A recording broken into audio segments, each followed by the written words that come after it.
నమస్కారం అందరికీ. Welcome back to our channel. So, మీరు ఆల్రెడీ థంబ్‌నెయిల్‌లో చూసుంటారు కదా! సో, ఈరోజు వీడియో వచ్చేసి నిత్యమల్లి పువ్వు చెట్టు గురించనమాట.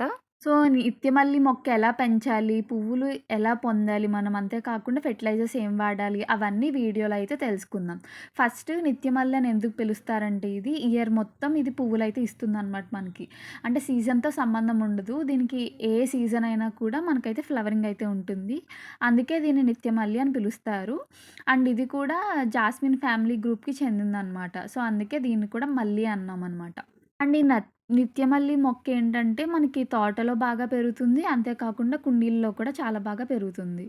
సో, మీరు కూడా ఈ మొక్క నాటినప్పుడు ఇలా మీకు కూడా పువ్వులు పూయాలంటే ఏం చేయాలంటే, సో, మెయిన్‌గా ఏంటంటే, ఈ నెత్తిమల్లి పువ్వు ఎక్కువ సన్‌లైట్ కావాలనమాట దీనికి. సో, ఇది ఫుడ్ ప్రిపేర్ చేసుకోవడానికి దీనికి సన్‌లైట్ కావాలి కాబట్టి, ఎప్పుడైనా మీరు ఈ నిత్యమల్లి పువ్వు వేస్తే మాత్రం ఎక్కువ సన్‌లైట్ వచ్చే ప్లేస్‌లోనే మీరైతే ప్లాంట్ చేయాలి ఈ మొక్కని. అండ్ మట్టి విషయానికొస్తే చాలా ఫ్లెక్సిబుల్‌గా ఉండాలి మట్టి. వెల్ డ్రైన్డ్ సాయిల్ అయి ఉండాలి. అంతే కాకుండా ఎర్రమట్టి అయితే ఇంకా మంచిదనమాట. ఇంకా వాటరింగ్ విషయానికొచ్చేస్తే ఎర్లీ మార్నింగ్ ఖచ్చితంగా వాటర్ వేయాలి. అంతే కాకుండా ఈవినింగ్ అప్పుడు ఒకసారి మాత్రం నీరు పెట్టాలి మొక్కకి. వర్షాకాలంలో అయితే నీరు నిల్వ ఉండకుండా చూసుకోవాలనమాట. ఫెర్టిలైజర్స్ విషయానికొచ్చేస్తే కాంపోస్ట్ వేయొచ్చు అండ్ నేచురల్ ఫెర్టిలైజర్స్ వేయొచ్చు. మెయిన్‌గా ఇంత బాగా పెరగాలంటే ప్రూనింగ్ టెక్నిక్ అనేది యూజ్ చేయాలనమాట. ఎండిపోయిన కొమ్మల్ని ఎప్పటికప్పుడు కత్తిరించేస్తూ ఉండాలి. ఎవ్రీ 3 మంత్స్‌కి అయితే ప్రూనింగ్ అయితే చేస్తూ ఉండాలి. ఈ నెత్తి మల్లె పువ్వు చెట్టు మన ఇంట్లో ఉండడం వల్ల మనమైతే పొల్యూషన్ కూడా తగ్గించొచ్చు. ఇప్పటి వరకు వాటరింగ్ ఎలా చేయాలి, ప్లాంట్ ఎలా పెంచాలి, ప్రూనింగ్ ఎలా చేయాలనేది తెలుసుకున్నాం కదా! సో, ఇప్పుడు దీనివల్ల బెనిఫిట్స్ ఏంటో తెలుసుకుందాం.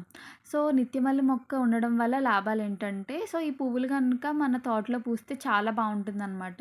మంచి ఎన్విరాన్మెంట్ అయితే ఇదైతే సెటప్ చేస్తుంది. అండ్ పువ్వులు కూడా ఇలా ఉండడం వల్ల మనకు కూడా చాలా పీస్‌ఫుల్‌గా అనిపిస్తుందనమాట. అండ్ ఇది చాలా అట్రాక్ట్ చేస్తది. సో, చాలా చూడడానికి కూడా చాలా బావుంటుంది. సో, బీస్ అవి అట్రాక్ట్ చేయడానికి కూడా చాలా బావుంటుందనమాట. అండ్ ఇందాక చెప్పినట్టే ఇది ఎయిర్‌ని ప్యూరిఫై చేస్తుంది. సో, ఈ మొక్క మన ఇంటి దగ్గర ఉండడం వల్ల మనం కూడా ఒక మంచి ప్యూరిఫైడ్ ఎయిర్‌నయితే పీల్చుకోవచ్చు. అంతే కాకుండా ఇది చాలా ఎక్కువ పూలొచ్చేస్తాయి కదా! సో, మనం వీటిని మన దేవుడి పూజకి గానీ, లేదంటే మనం ఎక్కడికైనా బయటికి రెడీ అయినప్పుడు నీట్‌గా మంచిగా మోల్డ్ చేసి, మన హెయిర్‌కి నీట్‌గా ఒక మంచి గార్లాండ్‌లా కూడా యూజ్ చేసుకోవచ్చు.